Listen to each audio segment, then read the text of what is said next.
Hi guys, Mrnewmobile here. Please subscribe followed by the bell. Samsung Galaxy Watch 7 has everyone talking, especially about one juicy piece of news. The watch might ditch the old screen type AMOLED for something fresh called MicroLED. We are on Amazon promo this season. We offer the best price and deal. Please support me in this channel. I will leave the link in the description. So, they even created a special team last year just to make it work for smartwatches, but there's a twist. It seems like Samsung is also keen on keeping good vibes with Apple since they supply screens for Apple watches.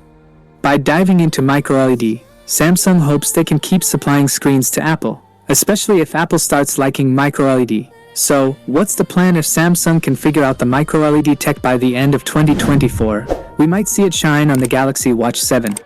But here's a little hiccup. Apple is thinking of launching its own MicroLED watch in 2025. They'll probably wait until it's cheaper to produce. So, Samsung might be in a tricky spot. The bottom line, we could see this new, fancy MicroLED only on the pricier Galaxy Watch 7 Pro, while the regular ones might stick with the old AMOLED screens. Or who knows, maybe the big reveal will be saved for a later model, like the Galaxy Watch 8. We're all curious to see what Samsung will unveil.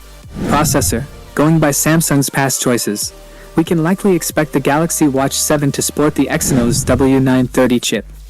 It seems Samsung loves to get the most out of a chip over a few years. Material. The basic Galaxy Watch 7 should have an aluminum body. But if there's a fancier version like the Watch 7 Classic or Watch 7 Pro, we might see stainless steel, or even titanium. Durability. These watches aren't just pretty, they're tough. Expect the usual MIL STD810H rating, meaning they can take a few knocks. Plus, with an IP68 rating, they won't mind a bit of dust or a splash of water. Health features. The bioactive sensor should return, giving us insights into heart rate, ECG, and even body composition. Sleep tracking is about to get more detailed with blood oxygen and temperature readings, blood glucose monitoring. There's chatter about Samsung exploring this, but it's tricky.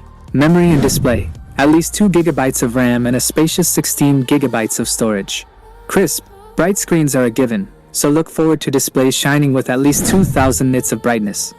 That is it guys, without being said, let me know your thought in the comment below. And if you are new here, please subscribe, like the video, comment. Thanks for watching, see you in my next video.